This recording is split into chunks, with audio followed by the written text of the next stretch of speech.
So, so just to go ahead and begin here, this is Cornwall Iron Furnace. My name again is Mike Emery from the furnace here, a site administrator.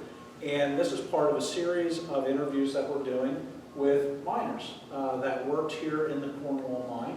And today we are blessed to have Frank Stellar here. And so I'm going to ask you just a series of questions, Frank. Some of these are just to maybe jog memories, but certainly if there are stories and things that I'm not getting to that you think are more important than what I'm asking you, please just go ahead and let us know, okay? All right, well, thank you. So, can you tell me, when were you born? Where did you grow up? I was born 9/5/24. Okay. I was grown up in Lebanon. All right. What part of Lebanon? I'd say the west side of Lebanon. West side? Yeah, 14th Street. Okay, 14th Street. 14th and Lehman. Okay, so what were your parents' names? My parents. Yes. My father was Louis Stellar Okay, from Czechoslovakia. all right. Was born in Czechoslovakia? Born in Czechoslovakia. I wasn't. I was born here. Okay. And when did he come to the United States? 1910. Okay. All right. And your mother? My mother was Anna Mikula Stellar. And she came from Czechoslovakia. They didn't know each other there. They met. So they met here. They met here. Okay. They came to Ellis Island, and their names are on the wall. Okay. So actually, when your father left, because what do you remember? What year your mother came? I think she came maybe 2 years after me. Okay. So they both actually came. So this was before there was a Czechoslovakia. So this Right, it was Hungary. Yeah, the Austro-Hungarian Empire, so right before World War I. Okay. Exactly. So, did your parents ever talk about why they came? Well, things weren't too good. Okay. And one thing I think that my dad came was there was indications of war, World War I. Okay. And that was one thing I think, but I don't know for sure if that was it.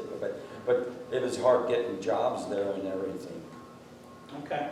I know he told me he was like rented out to another farm to work when he was 14 years old or something like that. Okay.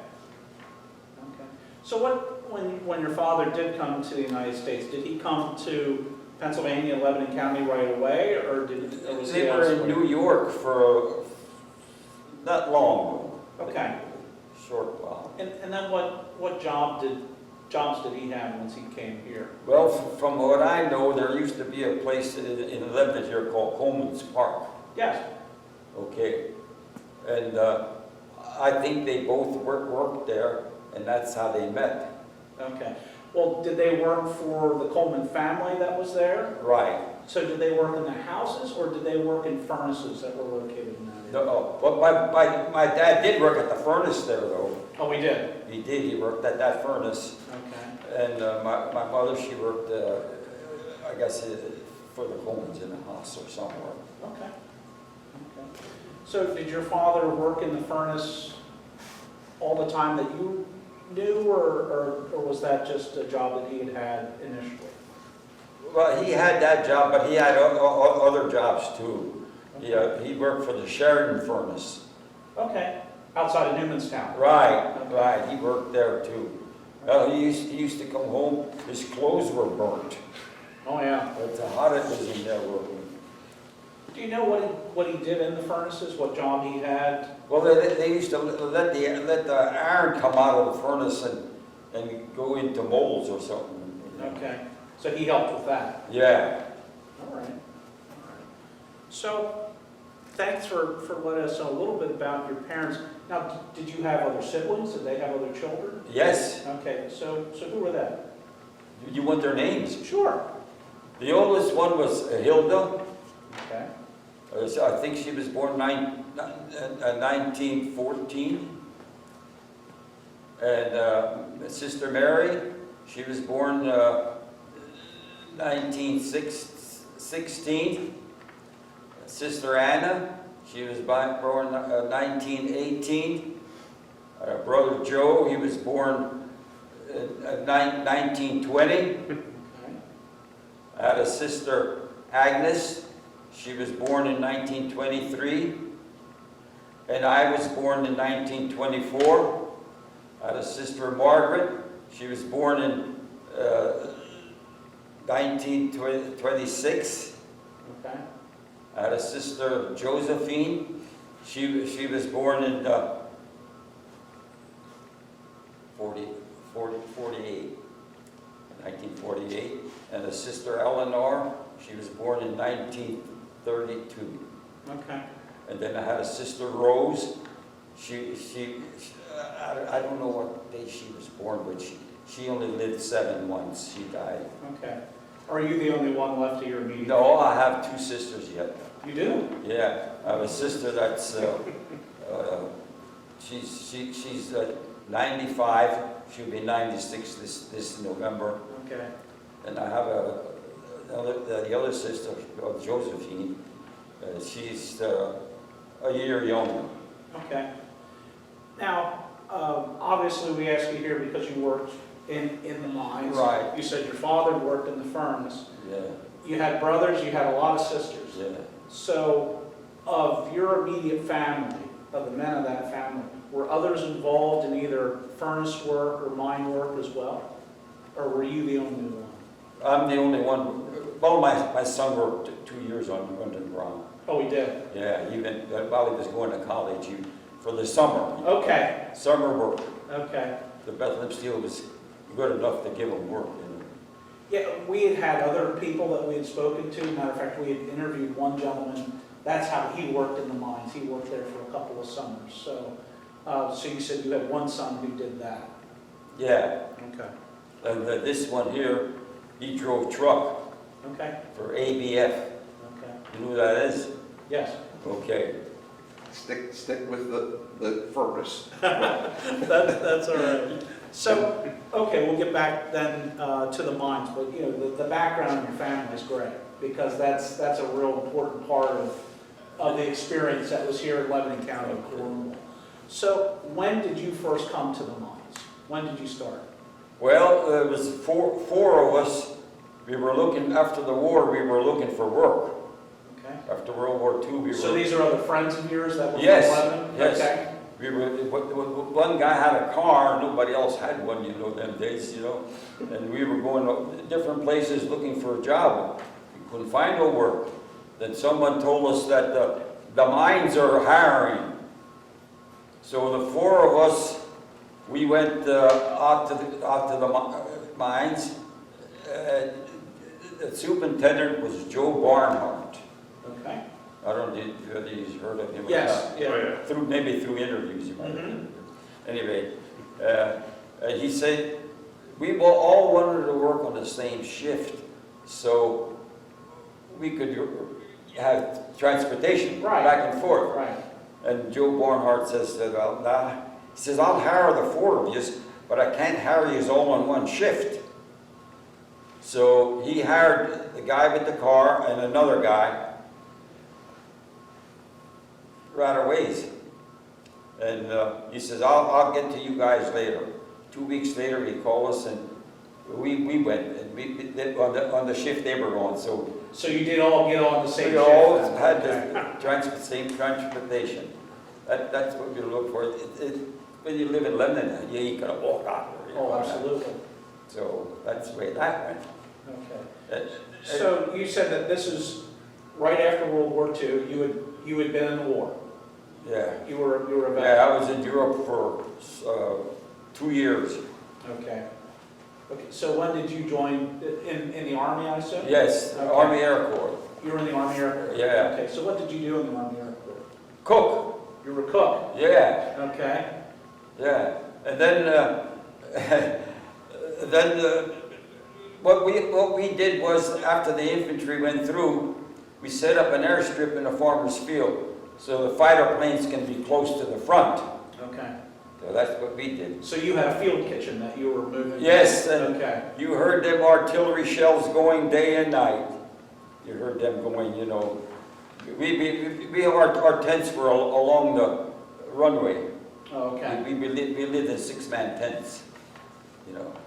And when the Battle of the Bulge came, there was a lot of infantrymen killed or wounded, and they weren't coming over fast enough from the States. Okay. So the government set up an infantry training camp in England, and they went around different outfits, and picked a few, and I was one of them to be picked. So I had to go back to England for infantry training.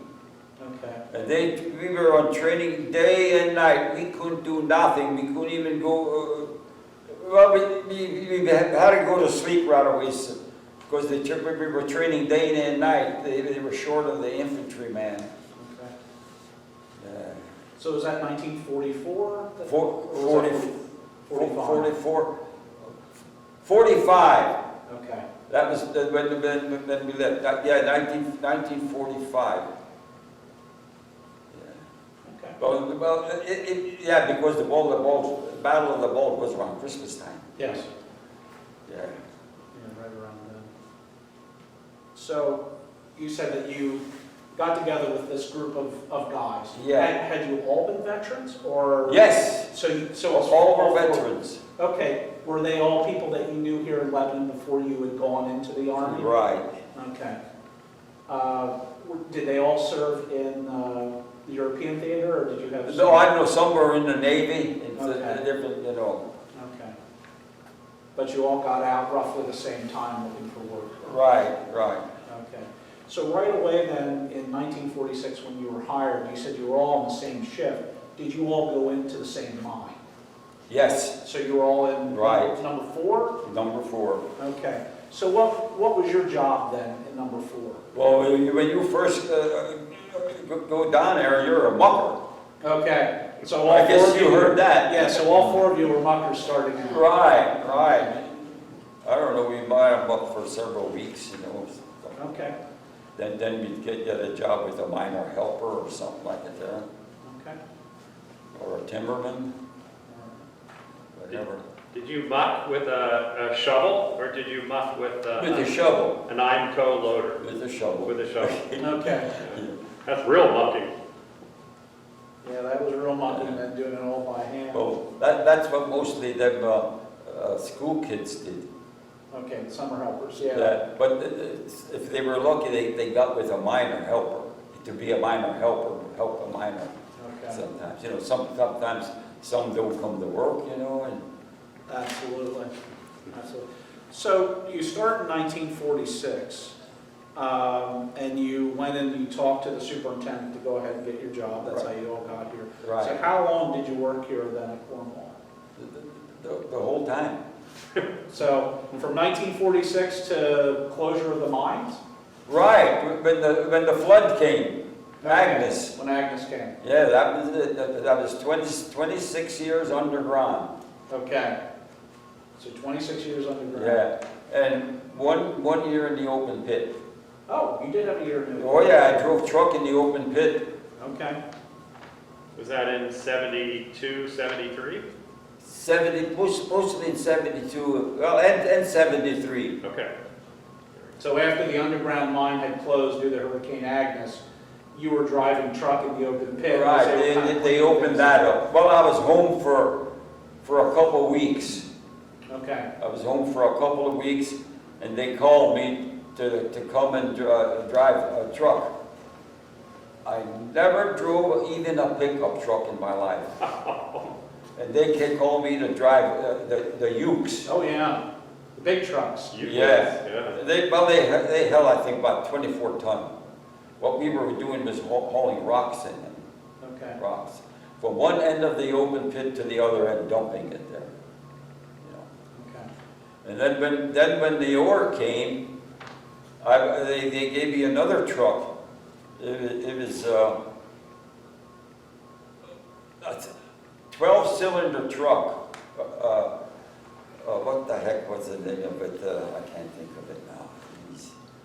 But anyway, it had a tank on it like almost as big as these 250-gallon fuel tanks. Like you have in the basement of a Yeah, house. right.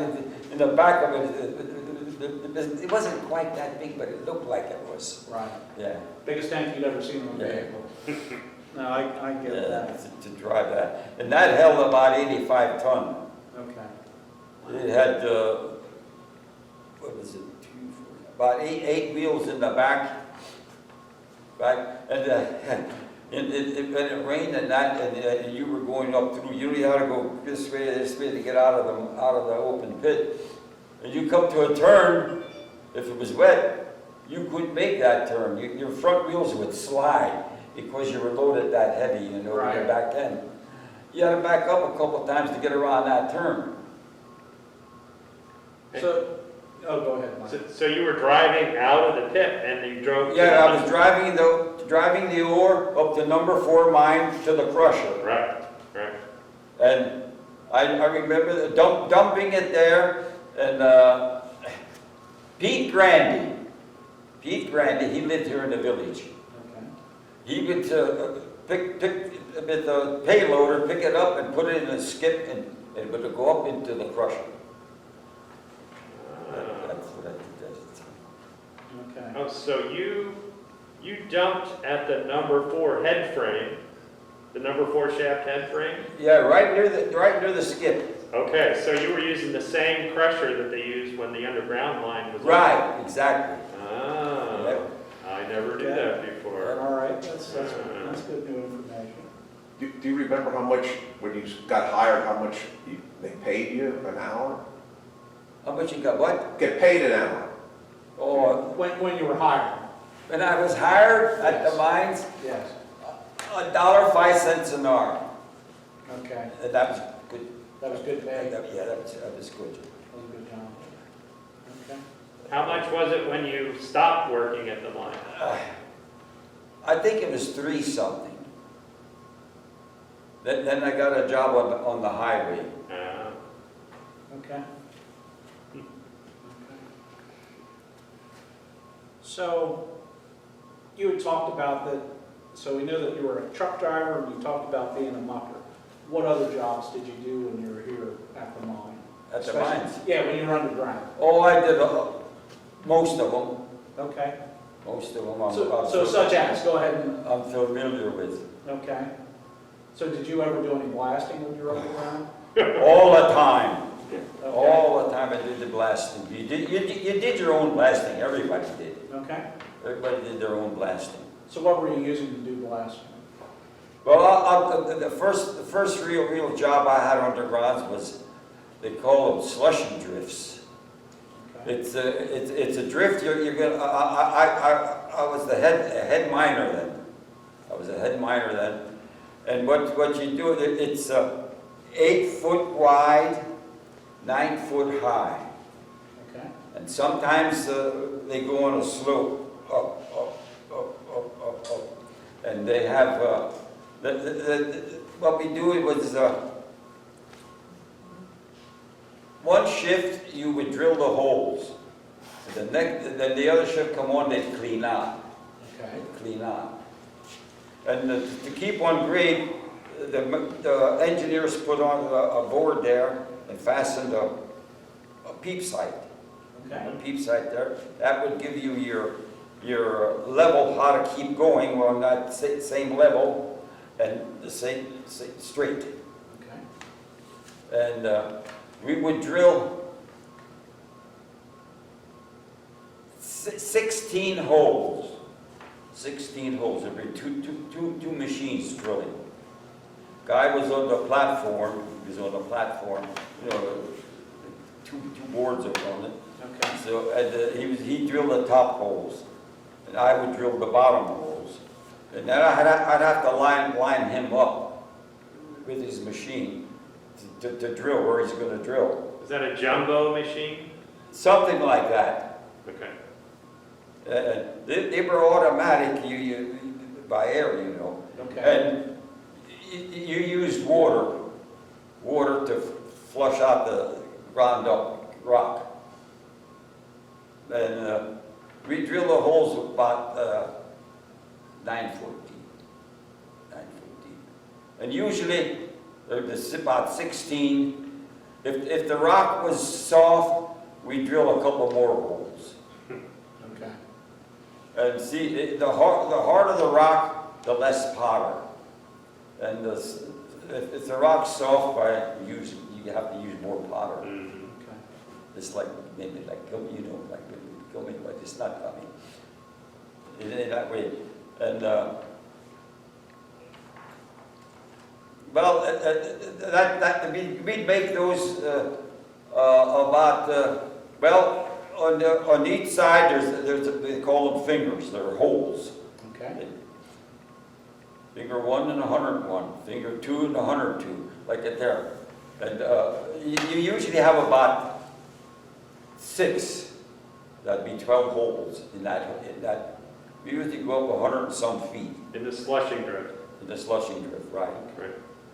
And Can you show the slushing drifts on that map there? He's got the same one. Yeah, the same one here. So this is what we were talking about. This is the slushing drifts that are on there. It's the same. yeah, those are slushing drifts. Right. Yeah. Me and another guy used to do them. We used to do them. He'd be on another level, and I'd be on Okay. another level doing them, you know, and that. Well, and then when we shoot them,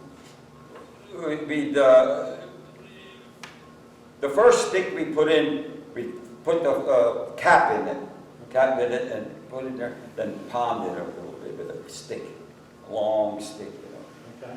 And then the next one we put in, we slice it. So when you punch it, it busts open. You know, Okay. slice it open. And then we do that. We maybe put about 5 sticks in each hole, something like that. And But these- anyway, it took a box of powder. Okay. And if we need it, well, like I said, if the foreman comes around and asks how much powder you want, Okay.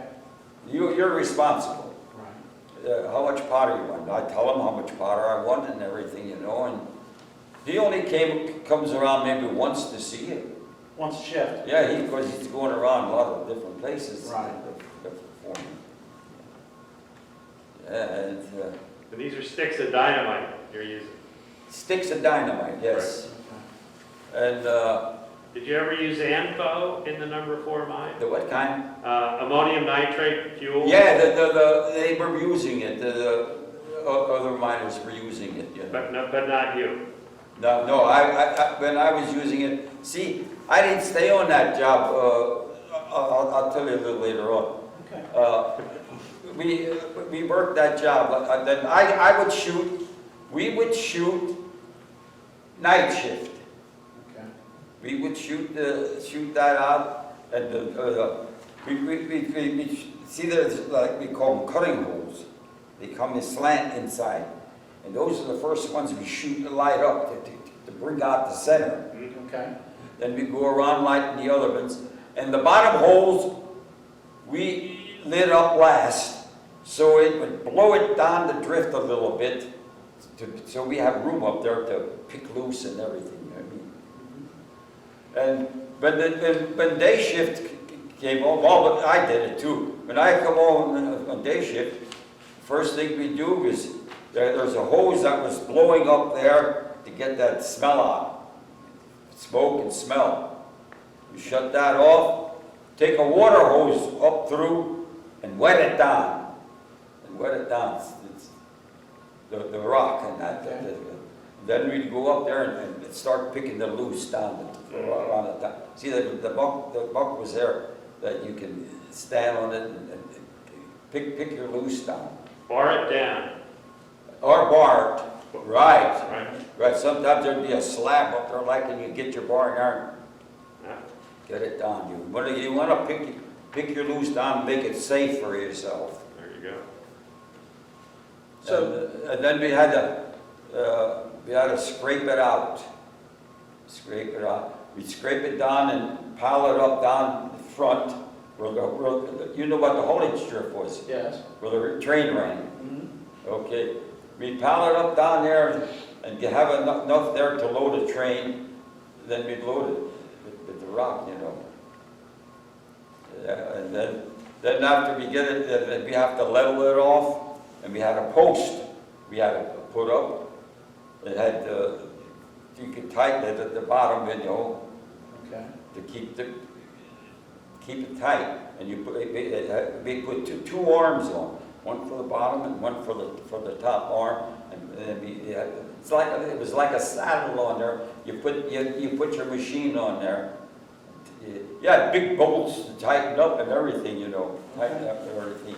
That's to put the scraping hoist on? The what? The scraping hoist? The scraping, we did that already. Oh, We did that scraping. okay. And we have to level off up there, make it nice and level off, so when we put that post up, Okay. so the next shift can drill. Oh, Yeah. And we used air to drill. And these, they had bottles on there, on the hoses at each end, where you take the cap off and pour oil in there, and that feeds the machine's oil with the air. okay. So they would run good, you know. Right, right, so they burn up on you. Okay. So, when you were working underground, what levels were you working at? Oh, I worked on a lot of levels, because I worked there pretty long, going down, Right. down. I worked at 1200 too. Okay, so where did you start? What level did you start? I think it was around 350 Okay, or 400, somewhere around there. I just can't remember right. But I think the 300 was the first one. I okay. think. He did tell me one time, he said he never told his wife, but he had a close call with the dynamite, and they were real lucky. What happened with that? I never told my wife, or she have told me to quit. Oh, I understand that. I understand. You want to hear that? Sure, I do. Oh, it's going to be a while. All right. Well, Well, that must be a good one. this was when I was on the stock gang. Okay. We produced the ore, get the ore out of them holes on the stock gang. Out of the fingers. Yeah. And these ones that were all lined up, see how straight they are? It was at the very end of the ore. Okay. At the very end of the ore. And the ore was 60 feet higher than the regular ore. Okay. And they didn't want to do the same mining on the same level, getting rid of all that rock. Right. That would be expensive. So they went up 60 feet, and made these slushing drift up there. Okay. I think they made 3 of them up there, 3 of them. And I was a stockman then, right? A guy by the name of, what's his name? Angelo Rivera was a Puerto Rican. Okay. He was my helper. He was my helper. About what year is this? I'd say that was, well, it was close to the time of the flood. Okay. 70, 71? So in that time. It could be 70. Okay. It could be 70. I believe I would know because I have a book at home when this guy started, Angelo. He started. But anyway, sorry. Yeah, anyway, but well, we've been up. I never was at this place before. Okay. It was new to me. And they give you a slip of paper and they tell you which figures to work. You just don't go in there and work any of them holes. You give you a slip of paper, and they want to know how much you get out of them holes. All right. So when we got up there, the first thing we climbed up the ladder, and we had the big tuggers, Okay. 50 horsepower tuggers, and they had bands on them like that, and about 3 inches wide with that asbestos on them, Okay. Well, anyway, first thing we do is there might be by the way, there's rails in there in the slushing drift, and I'd start up the motor and clean the ore down, clean the tracks off, clean them all. Then we go up. We had hooks where we could hang the cable up, and get out what we could out of them holes. That's what we were supposed to, and then what we would do is all of them, we had cleaned them all out what we can get out, and there were some pals in there, there were some pals in there that we cleaned out, Then I told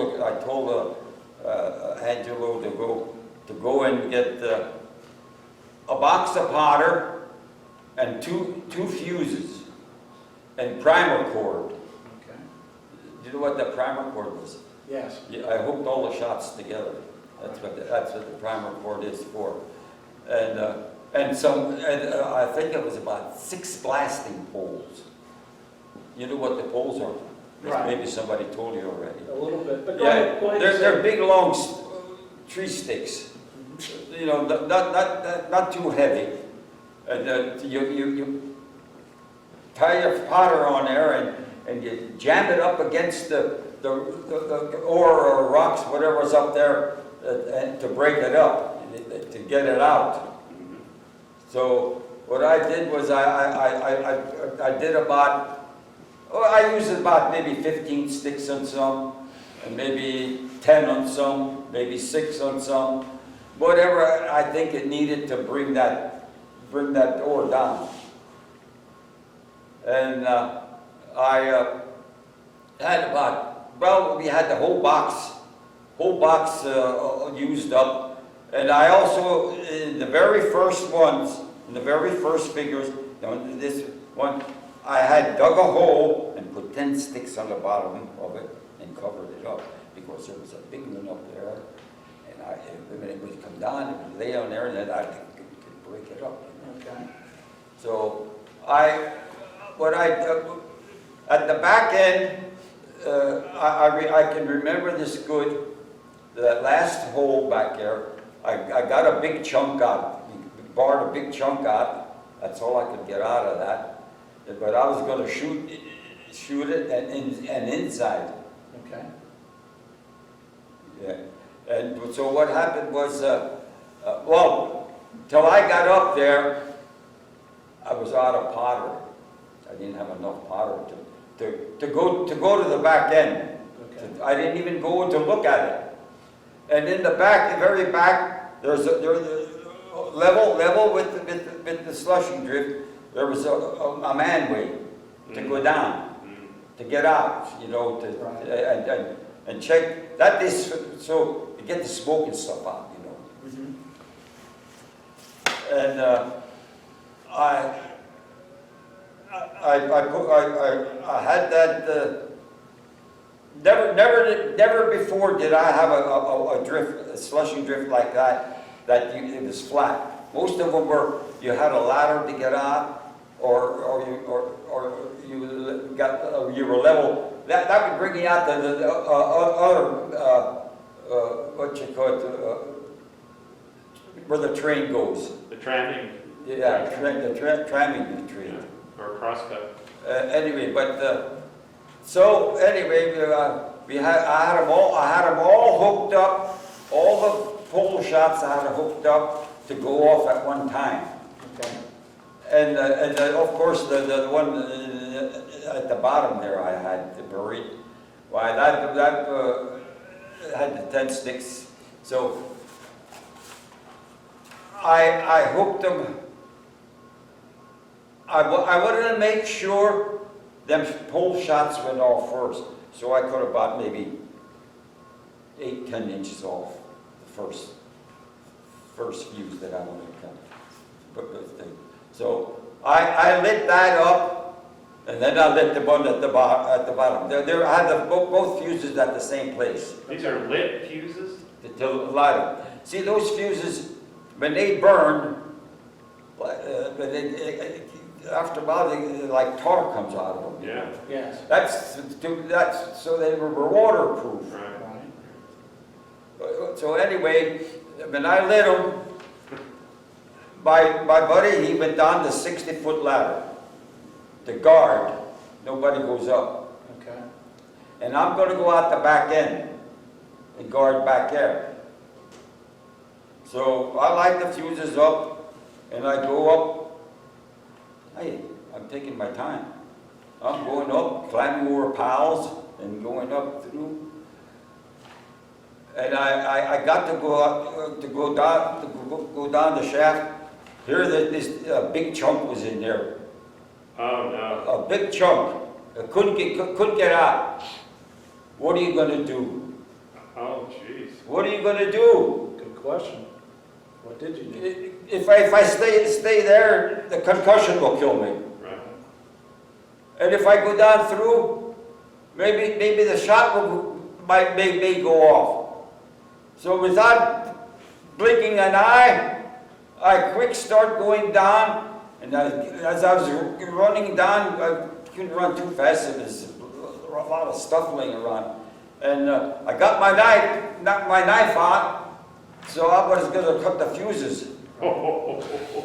And I got down there to cut the fuses, and I grabbed the fuse and cut it, and the other one. And I don't know if I got it, but I burnt my hands from that tar. I knew that. I had gloves, but I didn't have time to put them on. Right. So Bigger things to deal so with. I had to cross this hole where we scraped down, where we scraped 60 foot down. I had to cross that hole, and I went partway into another tunnel there, and I laid down there, and I just waited and waited and waited. I was fortunate I got the shots in time. Wow. Wow. Fortunate. So was that an authorized practice that you did? Were you allowed to do? A practice? Yeah. No, I never do anything like this. It was gonna happen. So that was a first, for you at least. Yeah, but the first thing I did was, I went to find the mine captain to let him know what went on there, so nobody else runs into that thing. Right. See, I didn't go, but I ran out of powder. I didn't go back to that finger because I didn't have no powder anymore. Right. And I didn't know that it was down there, that chunk. The scraper somehow dragged it back and pushed it into the hole. That was a close. So in other words, you still should have went up there to check. I didn't know it. Well, I'm saying, Nothing like it they're going to happen. Well, right, but I had another close one. You did?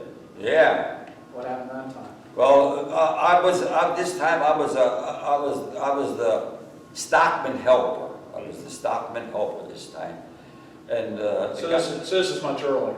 yeah, this was earlier than that, Okay. and we were loading the car, and we didn't have quite enough, so I had to go and bar some out of the first finger, the first holes that were right there where we scraped. Okay. And it was wet. Water was running out of that, and they're dangerous, but I didn't know it anyway. And I barred one chunk out. The scraper was in back of me. I had a quick jump out over the scraper and run up the drift. It poured out of there, that slush. It buried the tugger back there. It buried the train. Oh my God. It buried the train, and it was pushing up the drift to the second finger. About 30 feet it pushed up the drift. And I didn't know how far more it was going to push up, and I ran up to the back end, but I couldn't get out.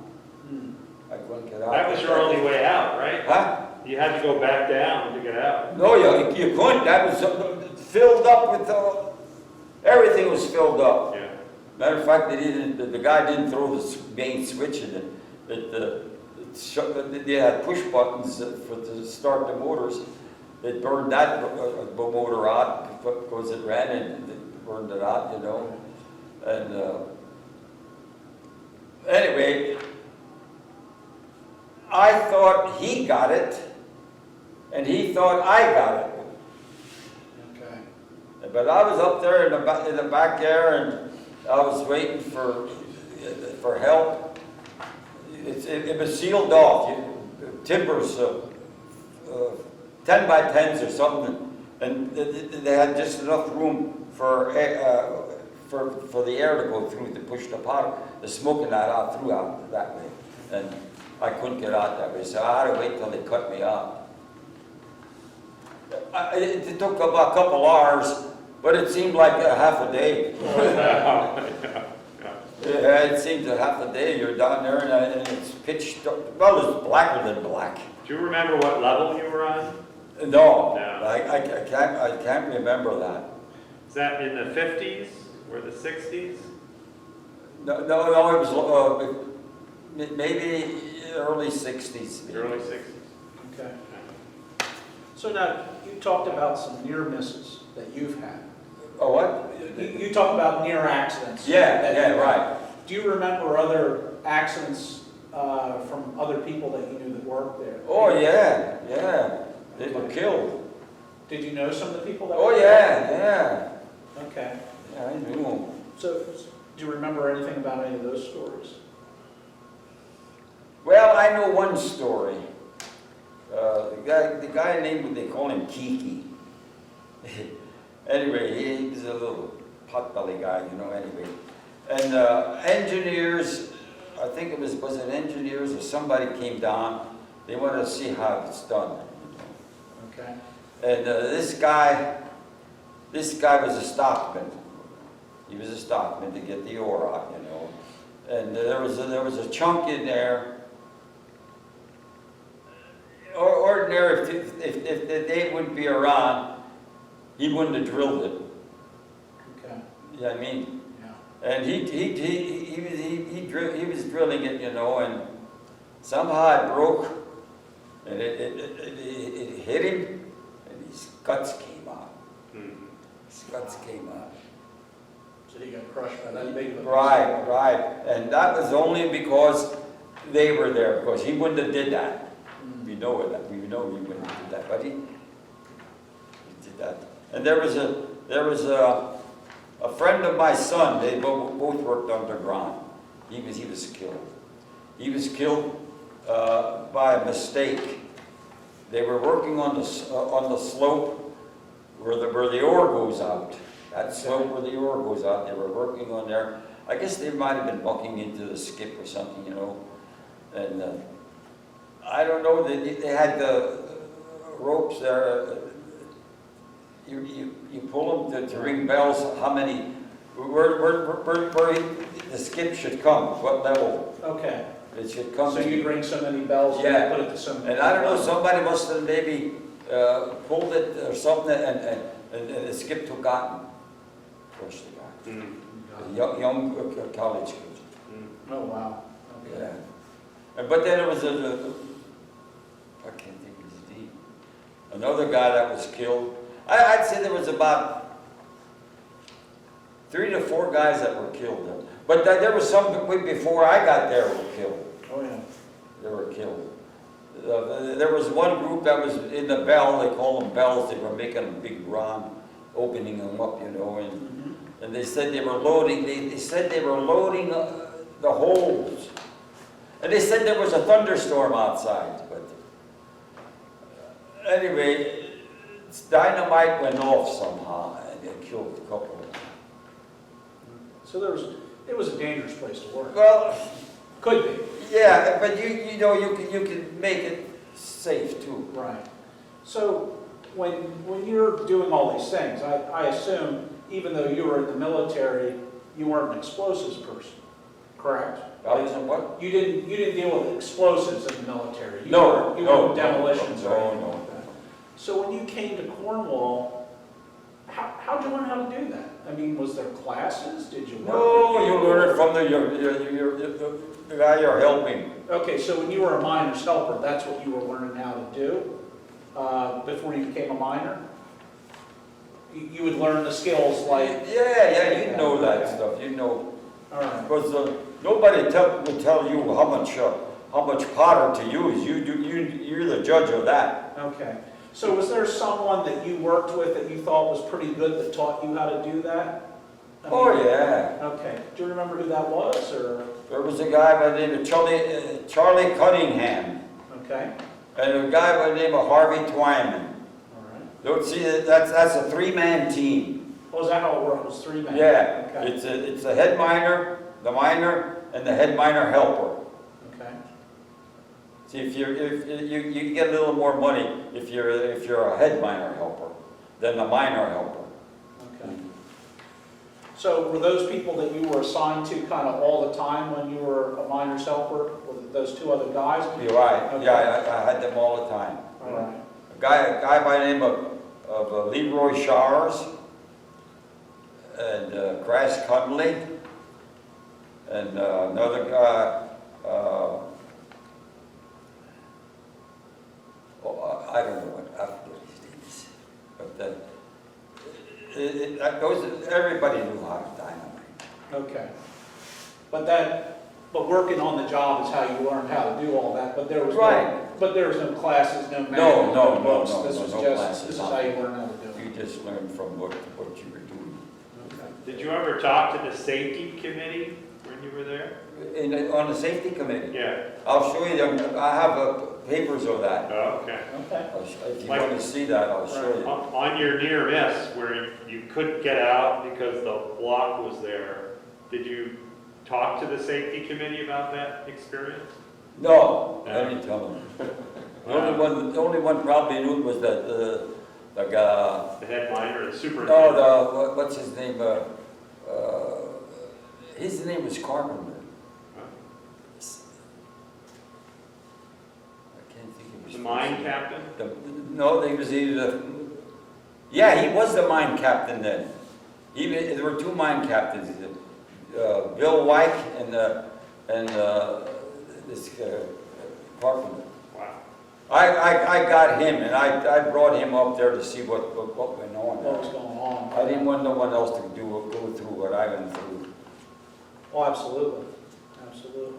That's the first thing I did. Then later, right after that, I had to shoot that chunk out of there. I shot it out of there. And then, when I was cleaned away out of there, then I got 2 more fuses and then lit them up and went out. Really short. Probably a little faster than you did the first time. But that was, it's interesting sometimes, and your miss teaches you a lot, doesn't it? It certainly does. So you talked about you didn't get a whole lot of other, what we consider a formal training, except that you were essentially apprenticing with miners when you were there. Right. So what kind of equipment did you have? What were you using? You talked about it being blacker than black there. So what kind of lighting did you have? Well, we had good lighting. Okay. Okay. Batteries, you know. All right. And you on yourself and But batteries, everybody had batteries. But before I got there, they had the carbine. okay. But that was all gone by the time you got Coal there. miners used that. a lot. Right, right. Yeah, that was gone when I got there. And did you have safety goggles? Yeah, we had safety guys. Any hearing protection? They later on, sometime we got it, but I didn't want to wear them because when you're walking by these holes, you don't know what's going to come down, and at least you can hear it if it comes You want to hear the down. cracking. Right. All right. So that I didn't. That blasting took a toll on him now, because if you don't have that hearing, he can't hear nothing. I understand that. I understand, but I also understand sometimes it's the lesser of 2 evils. You know, that's the way you saw it then. So, and you talked about that you had gloves. Right. Anything else that you had along with you? I mean, were there? Yeah. Okay. We had, on our belt, All right. in the back we fastened on it, Right. we had a powder punch, Okay. brass or copper, whatever it was, and we had we'd get a ball of string, and on these levers that we used to scrape, we wrap the string around there, then cut it, and we use that to tie the powder up. Okay. Tie the powder up, you know. So the powder punch was to put the fuse in the Right, to get the fuse in there. sticks. Right. And it's the metal that you had because you needed something non-ferrous. Right. Right, Okay. yeah. Would spark. Right, yeah, that's It bad. was either brass or copper. Okay. Yeah. Did you have a rebreather on? A Respirator. respirator? Yeah, mostly you had that if you were drilling in ore, Okay. because you were drilling dry. When I was making slushing drifts, we were drilling wet, So you didn't need it. Because you were in rock. right, in rock. Yeah. Okay. How about a helmet? Yeah, you had a helmet. Okay. And boots? You had boots as well? Oh, you'd be surprised how long boots last you down there in the rock. How long? How long? About 3 months. Wow. They get cut up, you know, you're walking on that rock. If you were in ore, you were all right. How about your clothing, I guess would get pretty ripped up down there then as well. Sometimes. Yeah. Okay. So, we had asked you about, some of your almost accidents that you had. Was there anything else memorable that you can, about? Well, I'll tell you what, it wasn't long we were working there. I don't know whether it was a storm or what, but the electric went off. And we walked the hell out, all them steps. Oh, wow. We walked out. You're going up, and they had steps in there. Okay. So Boy, that was a grind going out there. 1,300 feet. It was quitting time. Yeah. See, it was quitting time. It's motivation. So, do you remember there was a flood in the number 4 mine in July of 1957? Do you remember that at all? Oh, in number 4 mine. At number 4? Remember when the mud and the muck came down? Oh yeah. You know where I was? Where were you? In Rhode Island. Rhode Island. I was on vacation. Ah! I was on vacation. Well, that was a good when day to be on happened. vacation. Yeah. So, was that on the shift that you would have worked? Yeah. So that would have been your shift? Right. Oh, wow. Right. I know what you're talking about. All that come down. Yep. See, normally this guy would go out to eat in the lunchroom, Right. and I guess he had a potato out there. He was on the heater, and he lit up the shots and went out to the lunchroom. And they were sitting in the lunchroom there, and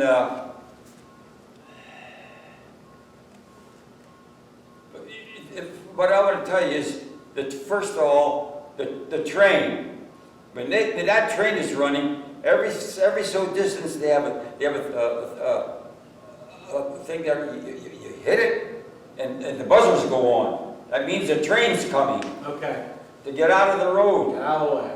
And then another one will shut it off in the back and hit forward. Another one like it there. But anyway, they were sitting in the lunchroom, and all of a sudden, the horns went on. Oh. The muck piling up pushed them on. Never heard So that. is that the first time then that anyone knew anything was going on, is when they were born? Right, because they came out to eat. Usually they'd stay there to eat. Okay. And, hey, it tore, them tracks in there, they twisted them, the muck coming down twisted them tracks, and they were fastened on the ties, you know. Right. And some trees came down, they didn't know how the hell they got out of that hole. So what level was this at, Mike, again? Was it 700? Yeah, 700. And all of that came from the surface? Yeah, down to Right. 825. So that's. Oh my God, I don't know, I forget how many tons came down. Like 6,000 tons. Oh boy, was that something. So you were there for the cleanup, though? No, we didn't clean up. They had the bunkers to do Yeah, that. okay. I didn't know if they recruited everyone to get. Well, they had what you call it, a jitterbug. I don't know, Okay. did you hear of the jitterbug? Yeah. That's a thing with clean, go scoop it up and throw it in the car. It's called an IMCO loader. What's it called? IMCO loader. We called it a jitterbug Yeah. because it was good. Yeah.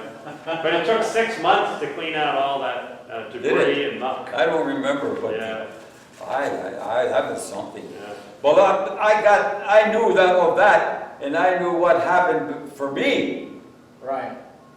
That's why I quick ran up through, because I didn't know how far that was going to go up. Oh, absolutely. It'd been up about 30 feet, Wow. and that's on a slope. That's why the train got all buried. Mhm. That's amazing. Amazing. So that was one incident we wanted to ask you about. Now, there was also, in October of 1966, there was a runaway skip. Do you remember that incident at all?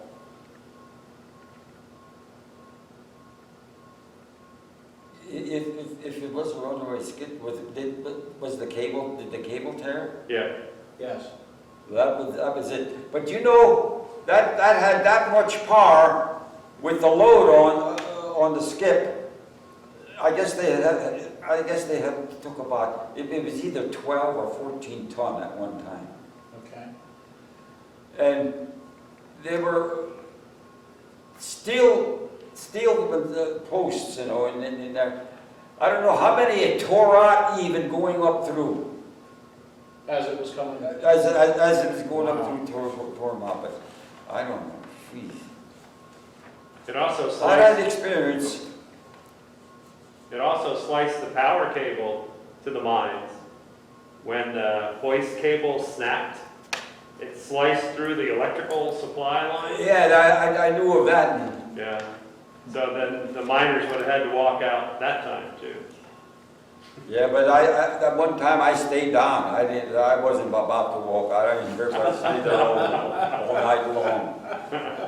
By the time you walked out, time to go back to work, right? Yeah. So we're talking about those instances. Now, the other thing I want to ask you about is, and we talked about this a little earlier, was Tropical Storm Agnes. So that was, of course, June of '72. So were you working at the mine that day? I was working night shift. Okay. And we came out, the day shift went down. Before we went, you know, we had to take showers and stuff like that. Right. Before we went home, they were out. Oh, wow. So they barely got in before they were out again. Well, there was no electric for the Yeah. pumps. Power went out at 8 o'clock in the morning. Okay. So, what was your experience then kind of at home? Because now you're Coming here. home. You had to get home that day. What do you remember of the storm? And where did you live at the time? I lived on York Street, York Street. right up from York. where the old York Sears, Street. Okay. the shopping center up Right. in there. And Where all the I, light is. Yes, And then you would run into Sears. yes. That street, I lived up that one. Up over. all I remember as a kid is we had like in the basement, the steps that went up out. He hooked up this like ladder and tarp, and we had like a bucket for Dave. That we were all Well, we buckets, were- and just we poured were- it, and the tarp, and then the water would run out the cellar way, you know, Yeah. out. It, I had 5 hoses hooked up and draining from the outside of the cellar there. And I hooked the wash machine up to pump it out the window. The wash machine was right near the window. I was bucking it into the wash machine. it was coming in as fast as we could get it out. So did See, you, it was coming up from the cracks. It wasn't In the basement. Of the basement. it was coming up out of the And, ground? and the drainage. It's coming up out of the drain? Right, Okay. right. So did you have any problems getting home that day, or? No, No, no problems getting home. just getting water in the basement then? So initially, when you went home, what did you think? I mean, is that something that you thought, things are done here? Did management say, come back tomorrow? I mean, I don't know, I just didn't think. you just went home? Yeah, just went home. Okay. Well, I wanted to see what was going on at home. Oh, I bet, That I wanted to know. I bet. Because, there was a guy, maybe it was that same guy working with me that, I had that, Angelo? Angelo. Right. Rivera, his name was, and he had been called home. He said that they told him his cellar's flooded. No, my. He lived at the end of 14th Street, near 14th and Lehman, where the railroad is, the very end house he lived. Okay. Did he get flooded by Brandywine Creek? Brandywine Creek was running real high. Yeah, I'm sure it was. Yeah. See, in the back of their yards, that's where Brandywine Creek was. Yeah. Okay. I lived on 14th Street when I was born. So were you then surprised that eventually they were going to close, that they closed down everything? I mean, and how'd you find out? How'd you find out that? Well, I didn't like it that they're closing because I was getting near to retire. And I wanted to get my time in. Oh, absolutely. So that was one thing. Now, you said that after the closure of the number 4 mine where you'd been working, then you drove truck. Well, So- we were laid off for at least 2 weeks. Everything, They were getting to be ready to open up the open pit and work that. Okay. So then they called me. And like I said, I never even drove a pickup truck in my life. And they're going to put me they put me on this uke, gave me a half a shift to learn to drive.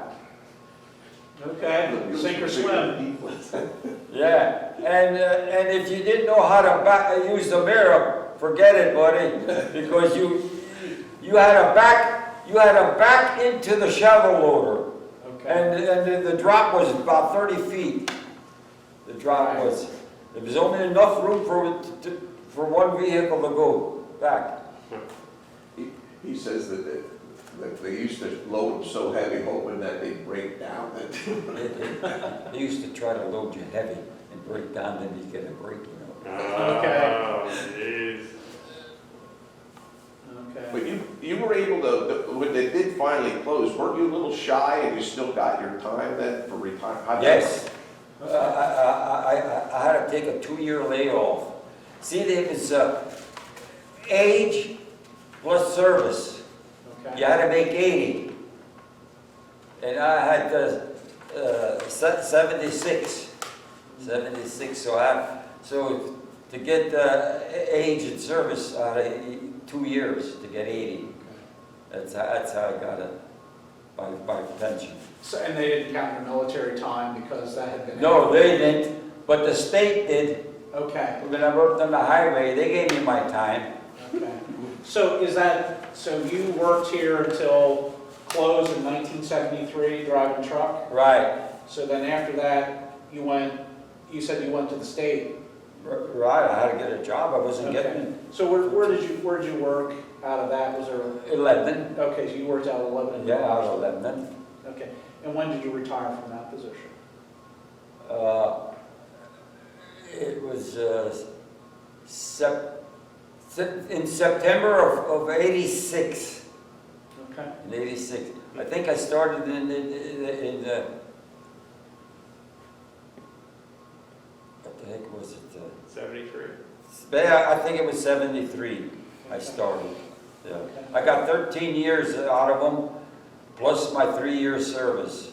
Okay. Now, other people went to other operations. Right. Was that offered to you? Working They for were other offered places? for me to go to Morgantown. Okay. And I didn't want it because it was too far to go. too far to drive. Yeah. And I take it your family was very rooted here. You didn't want to Right. move down to Morgantown, didn't want to drive that far. Right. Okay. As it turned out, it wouldn't have been all that many more years anyway. Nope. So that was probably a good decision. So just a little bit about how people kind of got along. So how well did the workers get along with each other? I mean, the people that you worked with, did you get along with just about everyone, or? I thought it was good. Okay. Yeah, we got along. Between the workers and like bosses, managers, other people, how were those relationships? No problem. No problem No there? problem. So you felt that you had good bosses and good leadership? Right. Right. There may be maybe one or so, a little cocky or something, Right. But no one then? No Okay. one. All the other ones were okay. Okay. You were a member of the United Steelworkers Union, right? You remember the union, the United States? Oh, yeah. Yeah. Okay. Was there tension there between the union and management when you were working here? Not that much.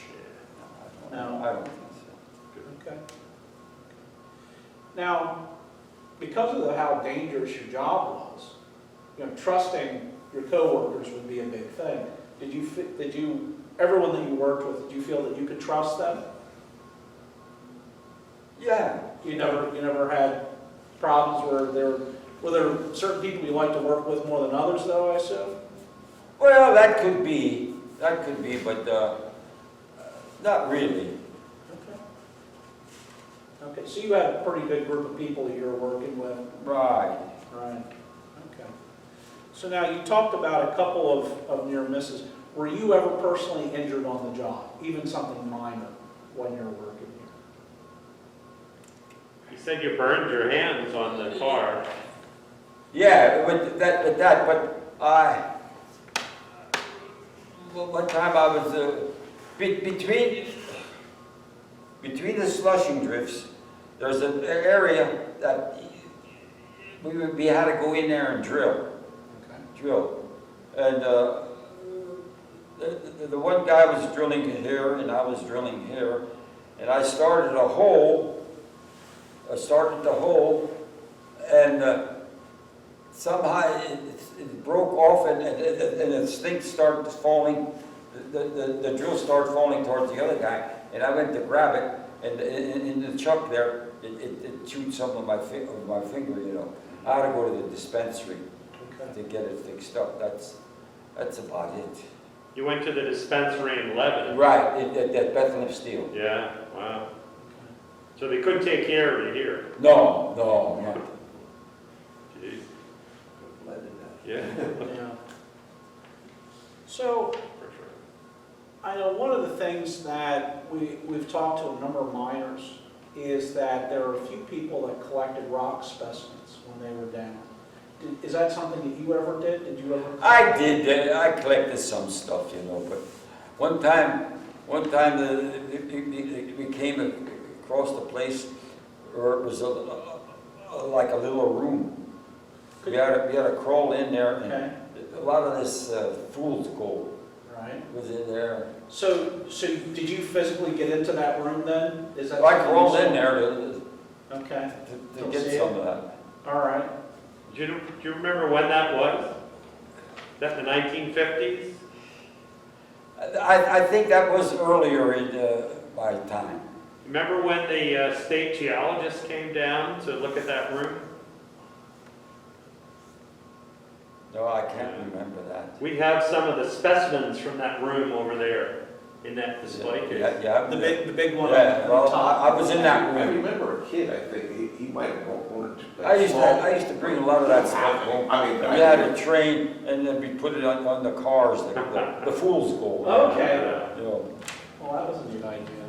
That was a neat idea. So, just a couple of other things I wanted to ask you about. So, you lived in town. Yeah. Now, of course. I lived there, the old Consi, Okay, you lived near the old consulate. right?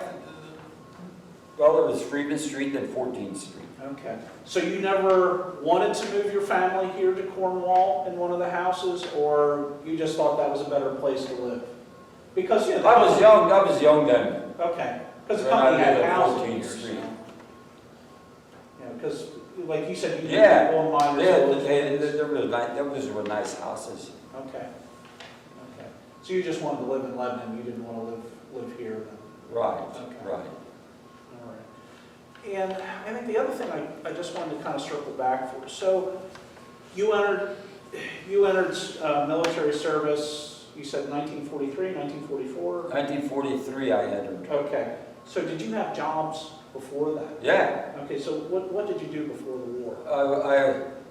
I worked for the textile printing and finishing company. The Hamfords owned it, the dye factory, you know. Right. We printed tablecloths and hankies Okay. and tea towels, All right. mostly tablecloths. You know. Okay. And they did some silk, but anyway, you have a screen, and the pattern's on the screen, and you pour your dye in there. You have a paddle, a guy on each side pushes that paddle across and back. Maybe you have to do it 2 times that it goes through. You know, Okay. that's what I did. So now, were you drafted into the military, or so? Yep. You were working there I was working at the textile printing. and then got drafted Right. and then went in. So where did you enter into the Army? Where did you have to report to? Greensboro, North Carolina. Okay. So, When we got there were no beds. Mattresses were on the floor, but no beds. no beds. Okay. What is a funny story? What you say when you come back from the war that you got, and they sent you all the way down to, where was it? Alabama or somewhere, then you had to come all the way back up, or when you came back home? Oh, Or how was that? I don't know. I thought you said they drove right past, or you didn't come exactly. Then you didn't come back to Pennsylvania, Or you went something, somewhere yeah. else to muster out and then had to. Oh, but then I was Oh, discharged. you're discharged, yeah. Discharged. But I came home. I came home myself on the boat. You did? Yeah, Okay. I had my papers and everything. I come home. I was coming home like an emergency. My stepmother was dying of cancer. Okay. This was after the war. Right, because I was going to ask you if you had enough points to come home, or how long you were going to have. I almost had enough. You okay. Now, because you said you then, after being a cook, were an infantryman. Right, we were getting ready to go to Europe. I mean, the Japan. Pacific. Okay, We were getting ready to go there. all right. And then that's when well, they told me,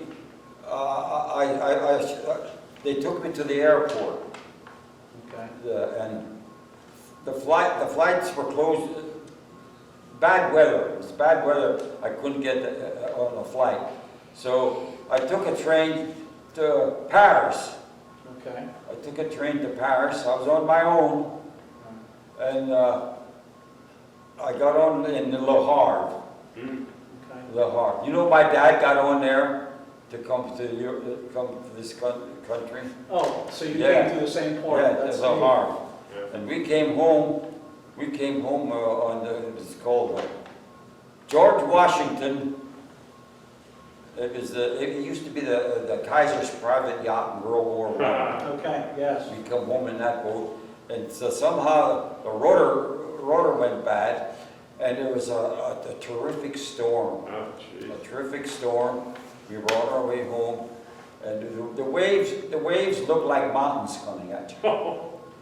I mean, unbelievable. That boat was rocking and carrying on, you know. They had sent for another boat to come, but somehow the merchant mariners or whatever got it fixed. Got it fixed, but I'll have a write-up on that, of that one on that one. So that's how then you got home, is because of this kind of emergency? Right. Okay. I was home, well, I didn't have furlough for a long time. I got 45-day furlough. Okay. Furlough. And I got to the Gap, and I was waiting, and I went in and told them, I says, hey, I only live here in Lebanon. Okay, they didn't have this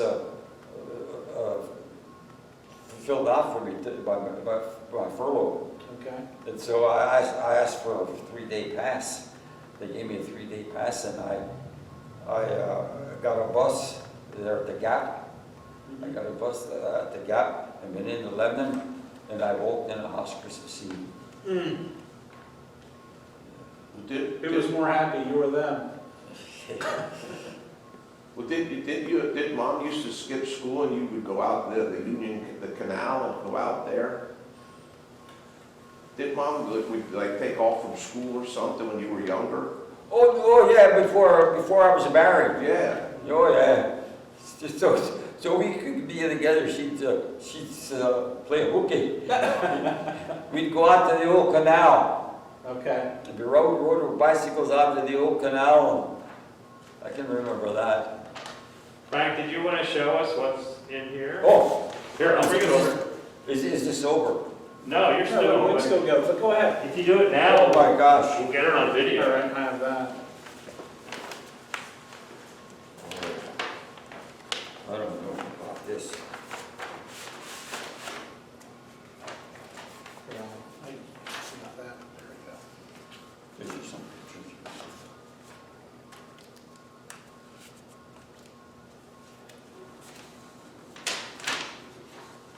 Oh, here's the truck I drove.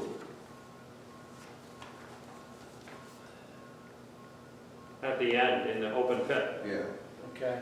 Is that the Euclid? No, that's the Mack. Oh, the Mack It's truck. the Mack. Yeah. The 80-ton Mack trucks. 12 cylinders. Yeah. It had about 6 gears and a gear in between yet. Jeez. Wow. There's the open pit. All right. And we have a picture of the open pit here. It looks like a little bit of water down the very bottom. Yeah, there was water. You remember when that was taken, that picture? When this picture was taken? Yeah, that was taken in 40, probably 50, I'm 73, Okay. probably. After mining ended, or when you were still mining? But we were still mining. Okay. Yeah, I see a couple of vehicles. Now there's me standing there. See, the tower is as tall as me. Oh, that's Absolutely.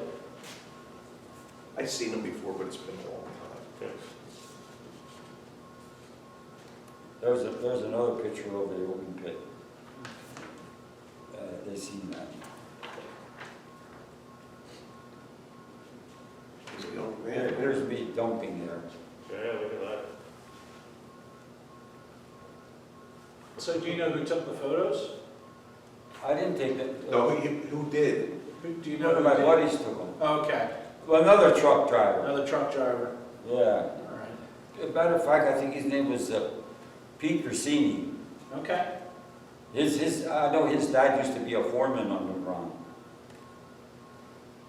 Was that common, that you knew a lot of people that you mined with, that their families had been here Yeah. mining for a couple I generations? imagined. Okay. Was that Elso's brother? Yeah. Right. Yeah. Right. Okay. There's another good picture of the open pit. Oh, that is a nice picture. And it just seemed like a lot of times the kids would go work there too. Like there was, I think there were a ton of Grandies and Yeah. There's a picture of me in the truck. Now you can see me better there. And here's truck 38. Truck 38. There were two of them like this. Okay, There, I'm checking the oil and everything before I go and shift. all right.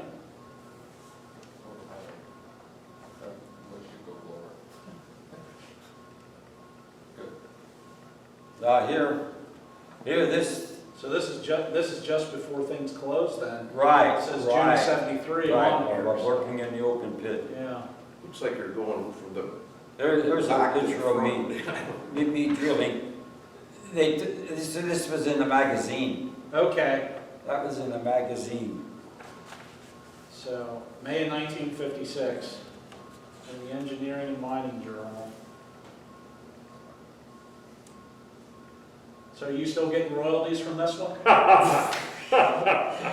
Bethlehem Steels, that's Bethlehem Steels. Hey, now here's a picture of me here. This is, they used this, they were trying out this new steel. The steel sets? Yeah. Okay, See, my brother-in-law was the photographer.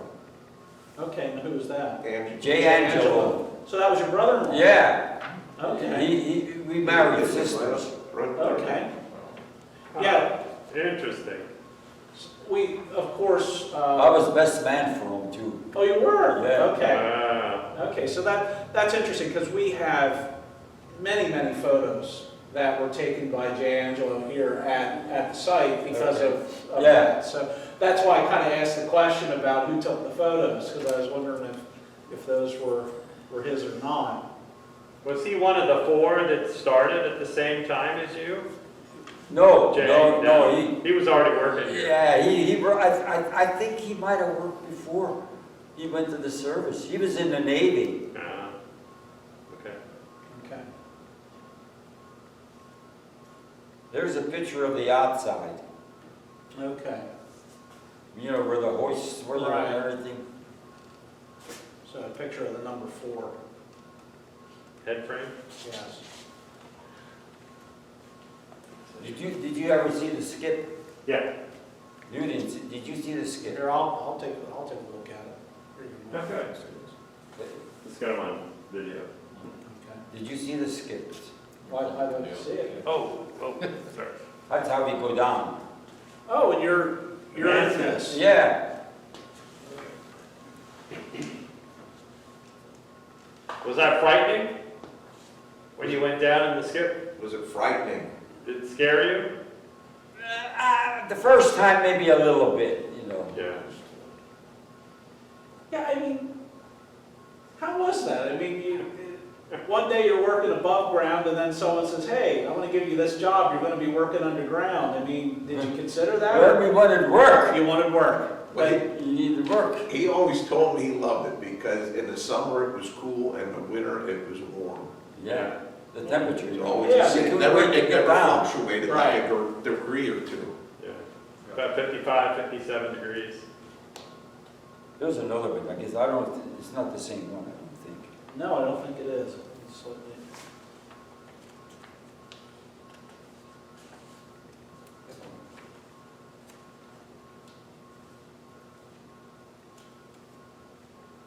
I didn't even know you had all this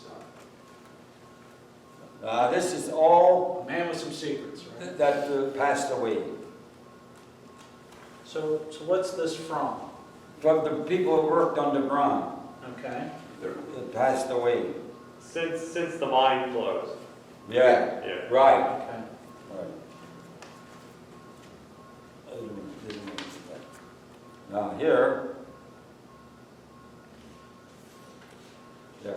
Tit Coringe. What is that?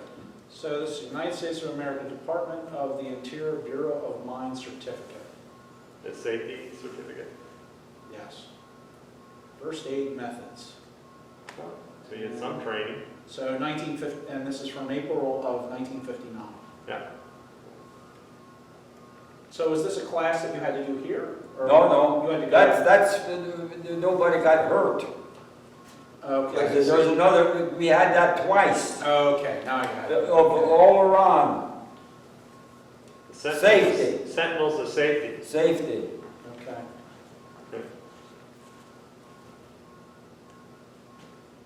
Here, Bureau of Mines.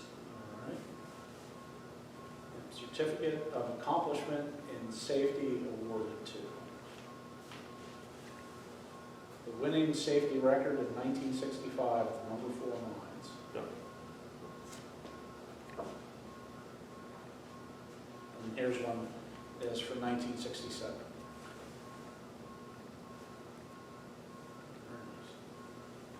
Who laminated all these? I did. You have a- All right. You're really That's, helpful. I don't know if you want to look at the newspaper. Oh, here. Oh, that's that same They, photo. they had it in the newspaper there. It's the same thing. Okay. Yeah.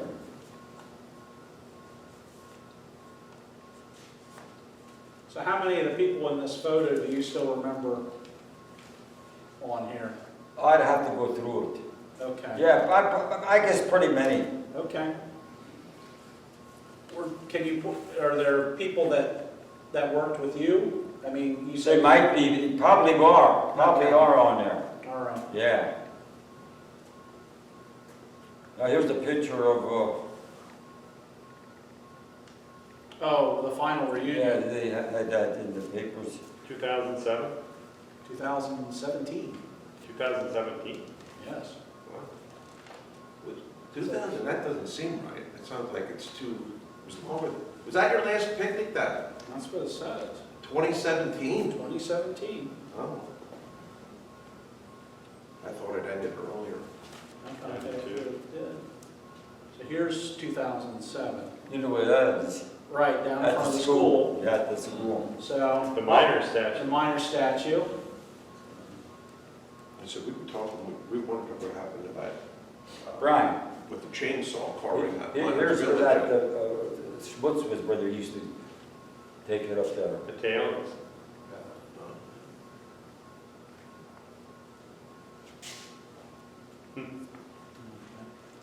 Is that, are you in that picture? Is that you? That's him. Yeah. Oh. Oh, here's another one of, the arch is there.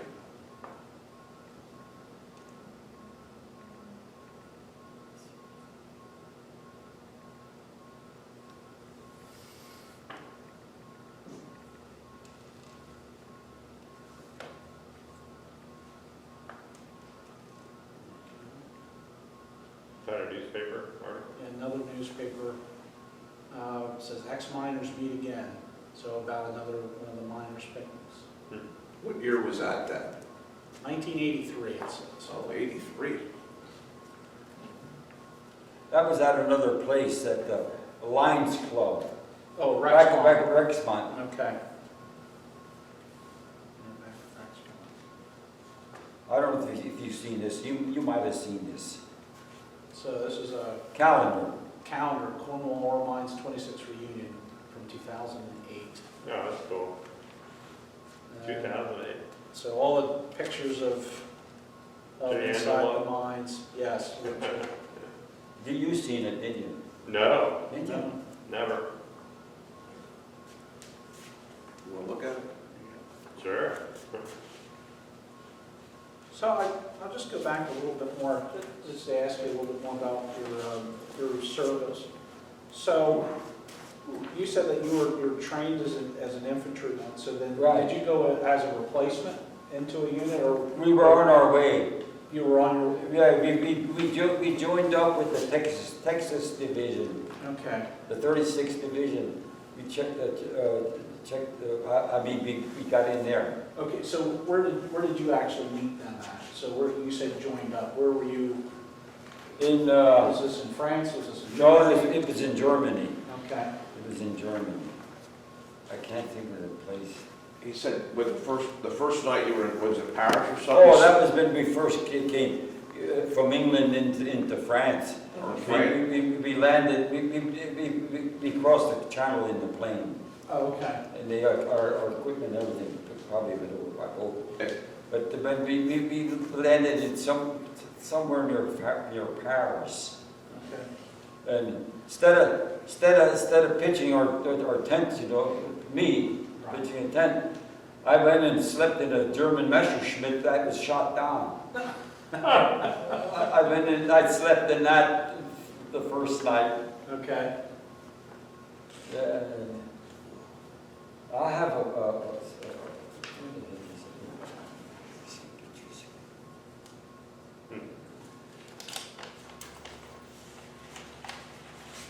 So when you were first working, how many guys would you say were veterans? That when you first started working here, I mean, were there a lot of World War II veterans? I'd say pretty many. Yeah. So, okay. Okay. But I assume, you know, that there had to be a fair number of older men that were here that didn't get drafted that worked as well. Right.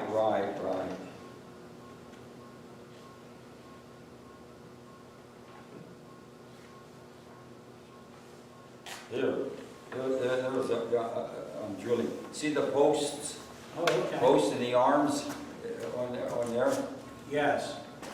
So that's when you were talking about when you had to set that post with the two arms. Right. To go ahead and connect up. That's how we set up the drill. Okay. 8 by 9.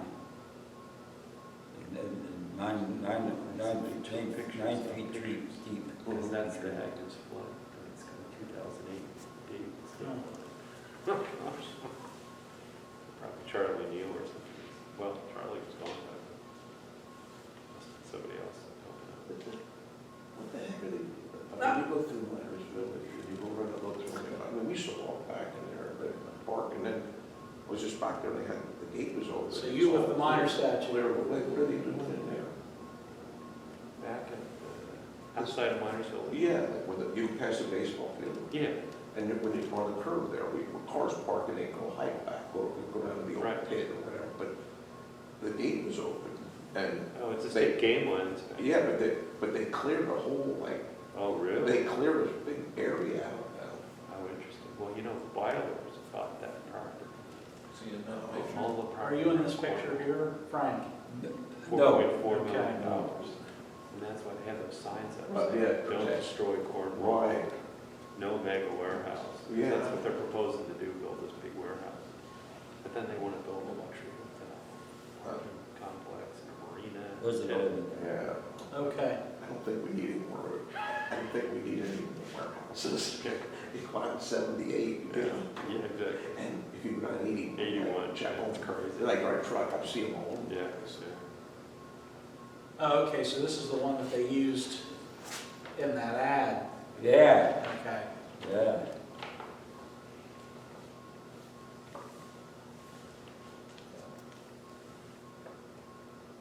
Here's a layout of the country and the for the mines here. The new one? The Yeah. one that opened in April of Yeah. 62? Well, nah. Have any of you guys been in Germany? Been a while, but yes. Is there anybody in Heidelberg? Yeah. No, you should. Maybe I should show you this. Oh. It's the world's largest wine barrel in the world. Yeah, it's in the castle. Did you see it? Yes, Did you see it? yes, I've been there. Oh, Are you taking a leak in I it? walked up them steps. 12 couples can dance on top of that at one time. Is it still there? I thought I'd bring it. Oh, that's funny. But the king did not drink that wine. The king- That was only ever filled one time. Yeah. But they were trying to fill it, I guess, but only one time it was filled. That was for the riffraff. There were rats in there and Oh, my dogs goodness. and I'm not sure of. I'm not wondering that. Well, is there anything we didn't talk about, Frank, that you think we ought to know about Well, I can't think now. being here? You've been doing a lot of thinking. We talked, here, I'll give you these back for that envelope. Can I see the pictures? That, we want that, he wants to see it. Here, you might hear. Thank you. It's clipping there. Well, I'll tell you, Frank, you know, we've had a few other people here, and we've spoken to them, and no one had worked here as long or as early as you had. But I have to tell you, you probably gave some of the best detail out of anyone. You really did.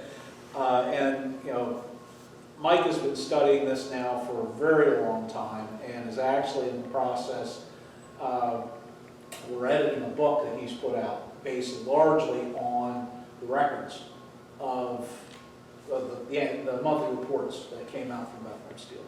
So, of course, that's what went from management here to Bethlehem. What you don't get from those reports was the ideas of the men that were actually doing the work. And I was glad we were able to talk to you today, because it's great to hear from the person who did the work exactly what was going on. So I really do thank you. I thank you for your time and the memories. I mean, that's great. That's something that, you know, again, the paper doesn't give us. But the people do. You know, the ore, the body of the ore, they knew how it was laying and everything by drilling holes from the top. How thick it is and how wide and everything it is, you know. That's how they knew when you made these slushing drifts. Sometimes we had to go almost straight because the ore was lower. Right. And then sometimes different grades we had to go up. That's why they have that peep sight there, so to keep in line That's it. the level you're Yeah. going. There was one where it was. And it's at least 20 to 25 foot of you're drilling in rock to get up to the ore. That rock gives you good protections. It's safety, you know, they don't crush. That swing shift like that. Yeah. I'm high that used to be, you know, Did you ever think about the things that got made with the iron that you brought out of here? Did you ever think about that, all the different things? Not really.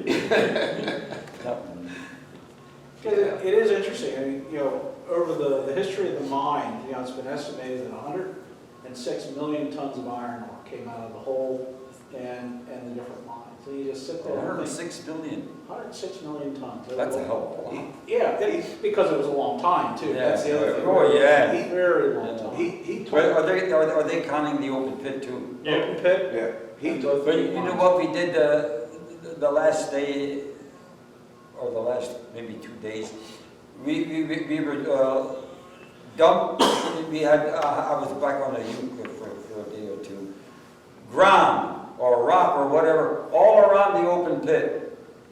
Yep, Put a barrier there. yep. Okay.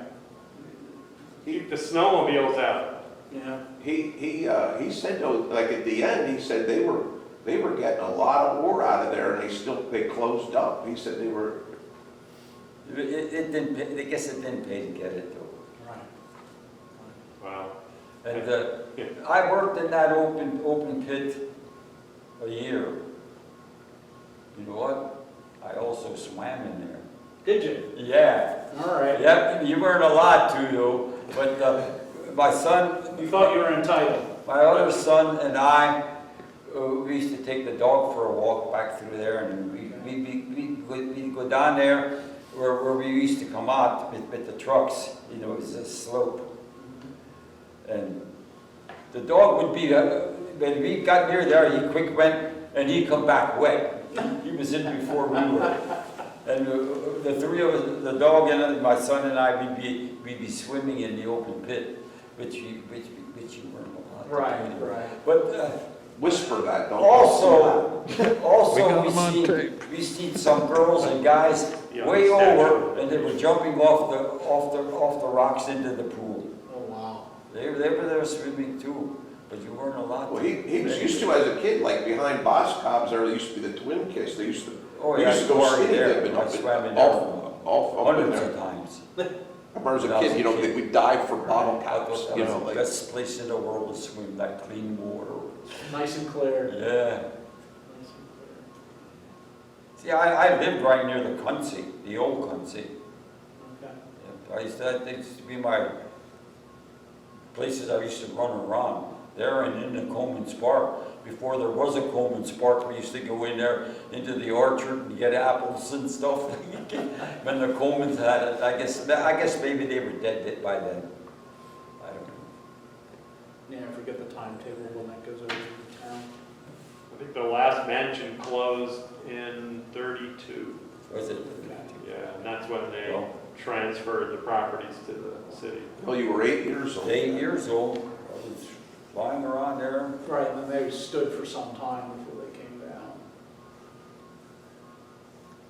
Do you have any other questions, Mike, that you can think of? Or? No. Okay. Well, we got 2 mics here. Yes, that we usually have at least 2 mics at one time. I was on mic. This image is inverted. So when were you married then, too? I was married 71 years. Okay, so when did you get married? 48. 48. Okay, so you were working here for a couple of years by that time. February the 15th, 48. Okay. So not Isn't quite that- Valentine's Day. Isn't that weird though? Mom passed away February 15th. On February 15th. the 15th. Yeah, that's what I'm saying. You were married on the 15th of February. No, the 21st of February. Oh, I thought you said the No, 15th. Oh, okay. 21st of February we were married. Okay. And how many children? 3 boys. 3 boys. Okay. He has 3 boys too. That runs in the family. Yeah, but I didn't spread them out like he did. Yeah, My older brother's spread 9 mine years out. older than me, and my younger 6 years Oh my. younger. Mine are like boom, boom, boom. Well, I was on strike. But they don't get out of the house then. No, but talk about strike, you know, I was on strike 2 times since I was at the mines. Really? Yeah. You want to talk about that a little bit? Yeah, well, the first time we were on strike, I was married, and my son was 10 months old, 10 so long, and this strike was going on and going on and on, and well, we decided my wife's going to go to work. Huh. And Outside the home. outside the home, you know. Okay. And, well, anyway, she worked 9 days. Strike was over. That's it. I didn't want her to work anymore. Right. He always And then the other strike, she worked because we didn't want to go into our savings. We were going into our savings, and you know, when you drain from your savings, it's hard to put back. Yes, it is. But anyway, we were saving for a home or something. You know, I was living in. Well, first of all, when I first got married, I would have got married sooner, but we couldn't find a place to live. Okay. Couldn't find no place to live. So my wife asked her mom, J. Angelo, and he was living there. Okay. He was living there. And she says, okay. So we got married, and then we lived there. J. Angelo was living there, and I was living there. Okay. And it was 2 months till we found her brother knew a guy, Bill Pfeiffer, his name was Bill Pfeiffer. He married a girl from the south, and she wanted to go back. He was living in an apartment about a block away from where I was living. Okay. And in order to get that apartment, I had to buy all his stuff. You know what I mean? Right. Oh, it's furniture. All the things. All the furniture, not the house. Right. Furniture. And that was $30 a month rent. Okay. I got my heat with it, and water, everything, but the phone and the electric and stuff like it, whatever, you know. What a deal. That was nice. I like that. But anyway, we lived there about 5 years, and we were saving money to get a place. But like I said, we only lived 2 months at her place. We were glad to get out because it's crowded, it's crowded, you know. A little tight. Did Jay have a dark room in the house? I don't think so. No room. I don't think so. You know, before I think, I don't know, he worked underground first, I guess. Yes. And his number was 1308. Wouldn't you know mine was 1309? Really? Yeah, it's 1309, my check number. Good tag, yeah. Yeah. But those numbers were assigned in order in which you And then started if you say number 4. employment. I don't know that. He asked you a question. Those numbers were assigned in the order in which you hired on, right? I imagine. So that meant that he hired on right before But you. he was there way before me. You know, so that can't be right there. I don't know. Well, unless, because he was in the war, Or maybe he had and something then to do he with came back, maybe They they started the reassigned numbering him. system Maybe. after the war. I don't know. Do you still have your tag?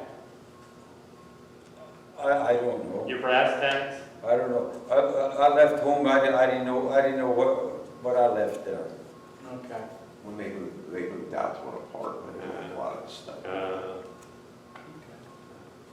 Well, again, thank you very much for coming, and it was a real pleasure talking to you. He's unbelievable.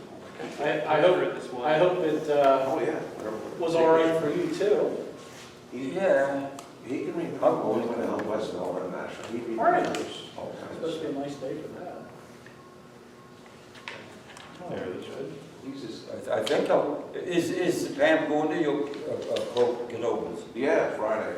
You're going up Friday. You're not. No. See, him and I, we usually go there and we ride the jackrabbit and all that stuff.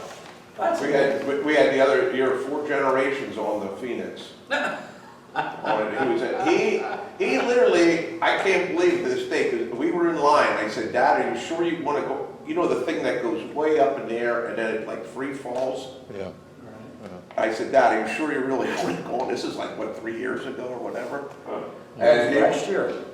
No, it wasn't well, I don't know if we went on that last year. Remember the thing that went way up in the air and all of a sudden, it just, I mean, you free fall like down, and I mean, I couldn't believe he went on that thing.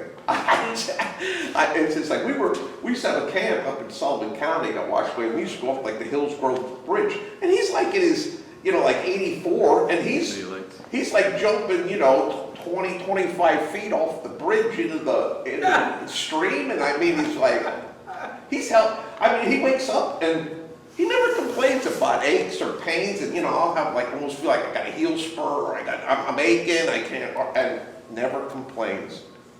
Never. all that clean living. And it is. I always said, everybody tells me you're gonna live long like him. I said, he drinks 3 beers a year, I drink 3 a day, and it never happened. Does Frank have other existing peers that you might want to interview? Is there anyone that you had worked with that you know that's still alive and local?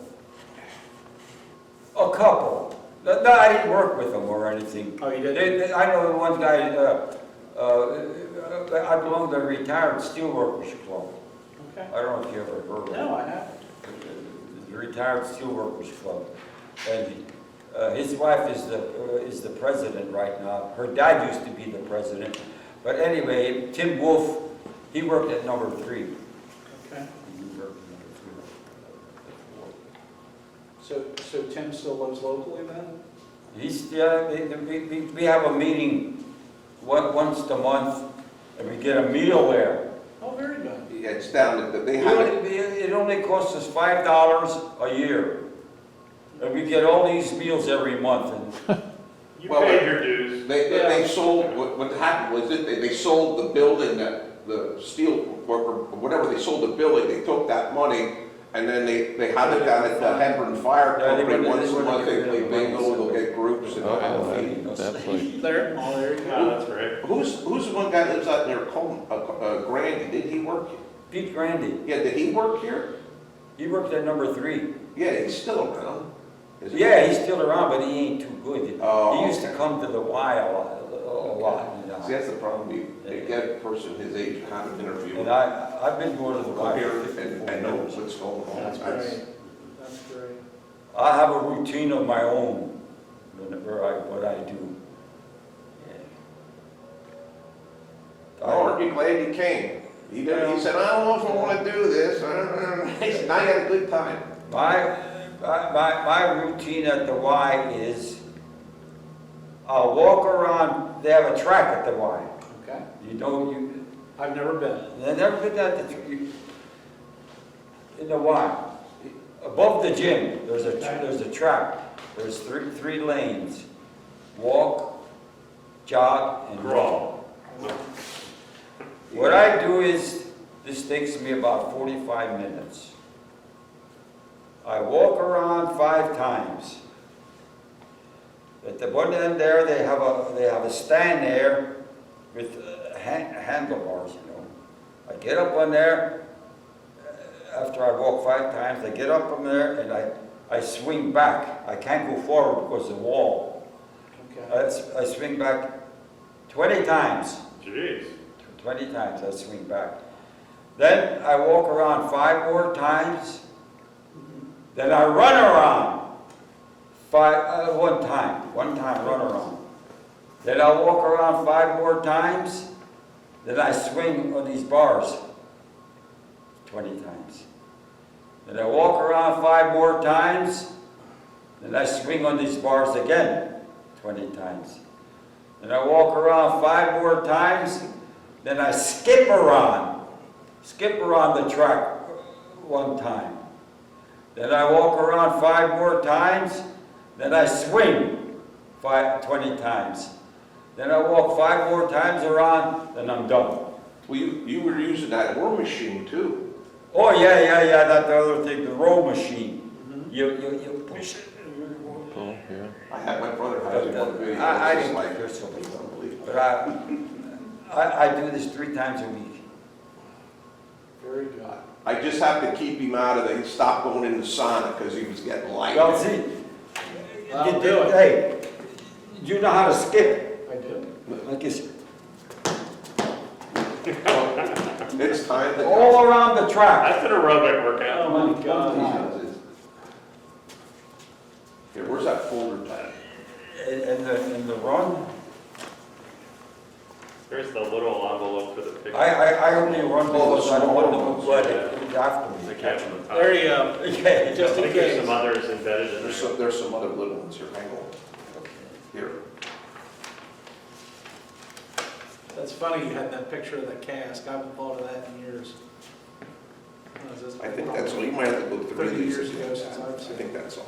well, this stuff I mean too. Well, thanks for sharing all that. I do appreciate it.